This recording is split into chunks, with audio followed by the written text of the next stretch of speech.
बसंत पंचमी है, उसका भी हार्दिक अभिनंदन। साथ ही आज निराला जयंती भी है और माँ भगवती सरस्वती का प्राकट्य दिवस भी है। कई अच्छे योग आज मिले हैं और सबसे बड़ा योग है आप और हम सब यहाँ पर मिले हैं। बस हमारी चर्चा चल रही है 5 तरह के पिता मनुष्य के जीवन में आते हैं। जनिता चोपनेता च यस्सु विद्याम प्रयच्छति, अन्नदाता भयत्राता पंचे ते पितरः स्मृताः। उसमें सबसे पहले जन्म देने वाले पिता के बारे में हमने कल चर्चा की थी। आज उस चर्चा को हम आगे बढ़ाते हैं। पिता पुत्र को 5 वर्ष तक प्यार करे और जब वह 5 से 10 वर्ष का हो जाए तब उसका संज्ञान ले, उस पर निगरानी रखे और उसको जीवन में आगे बढ़ने के लिए और उन्नति का मार्ग प्रशस्त करने के लिए रास्ता दिखाए। और जब वो 16 साल का हो जाए और जब पिता का जूता पुत्र के पाँव में बैठने लग जाए तब वह अपने पुत्र को मित्र बना ले। लाड़येत 5 वर्षाणि 10 वर्षाणि ताड़येत, प्राप्तये 16 वर्षे पुत्रम मित्रम वर्तते। तो इसमें 10 वर्षाणि ताड़ियत लिखा है। तो ताड़ियत का मतलब मारना नहीं है। ताड़ियत का मतलब यह है कि उसका संज्ञान लेना है, उसकी निगरानी रखना है और परखना है, उसको शिक्षा देना है, उसको कहते हैं ताड़ना, ध्यान रखना। अब 2 से आदमी को यदि वो हार जाता है तो उसमें उसकी जीत निहित होती है। सर्वत्र विजयम इच्छेत पुत्रम शिष्यम पराजयम। हर क्षेत्र में मनुष्य को अपनी जीत की इच्छा रखना चाहिए, पर अपने पुत्र से और अपने शिष्य से हारने की इच्छा रखना चाहिए, क्योंकि यदि वह अपने पुत्र से और शिष्य से जीत जाता है तो वहाँ उसकी हार हो जाती है, और उन दोनों से यदि वो हार जाता है तो उसी में हार में उसकी जीत होती है।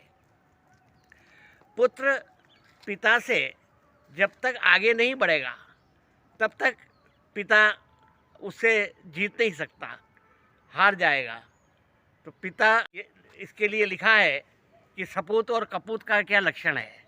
यदि पिता कपड़े की दुकान चलाता है और बेटा भी उस कपड़े की दुकान को संभाल लेता है तो वह सपूत की श्रेणी में नहीं है। पर यदि वो पिता कपड़े की दुकान लगाता है और बेटा कपड़े की मिल खोल देता है तो वही बेटा उसका सपूत होता है।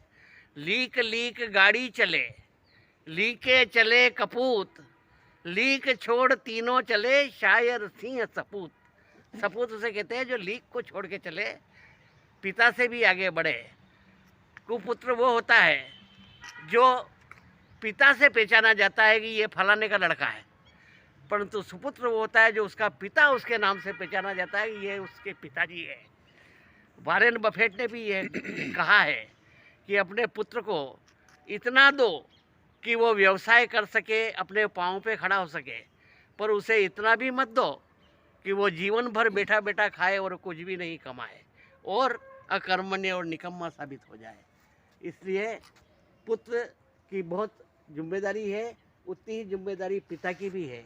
जब पिता का स्वर्गवास हो जाता है तो पगड़ी रस्म होती है, और वो पगड़ी रस्म इसलिए होती है कि पिता की समस्त जिम्मेदारियां उस दिन समाज पुत्र के ऊपर दे देता है। पगड़ी का मतलब भार होता है, नहीं कि उसकी जिम्मेदारी यानी कि उसकी विरासत, उसकी संपत्ति, उसका मालिक भी पुत्र बनता है।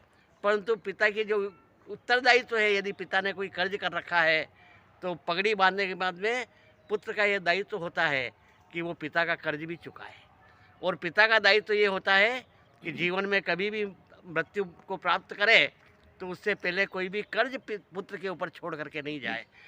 ऐसा पिता जो अपने पुत्र के ऊपर कर्ज छोड़ के जाता है वो पुत्र का दुश्मन होता है। ऋणकर्ता पिता शत्रु, माता च व्यभिचारिणी, भार्या रूपवती शत्रु, पुत्र शत्रु पंडित है।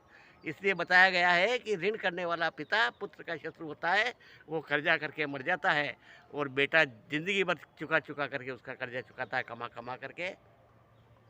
पिता नारियल की तरह होता है, ऊपर से तो सूखा और कठोर होता है, पर अंदर से वो मुलायम होता है। उसके सीने के अंदर मीठे पानी का स्रोत भी होता है, और इसलिए ऊपर से उसको कठोर होना पड़ता है, क्योंकि यदि अगर वो कठोर नहीं रहेगा तो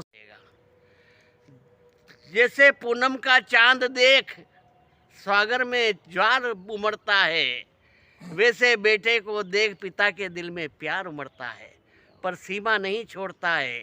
सागर की अपनी मर्यादा है, जो बाप सख्त होता है उसका बेटा नहीं बिगड़ता है। फिर भी अगर बिगड़ जाए, हो जाए बस के बाहर, तो माँ का लाड़ प्यार है उसका पूरा जिम्मेदार।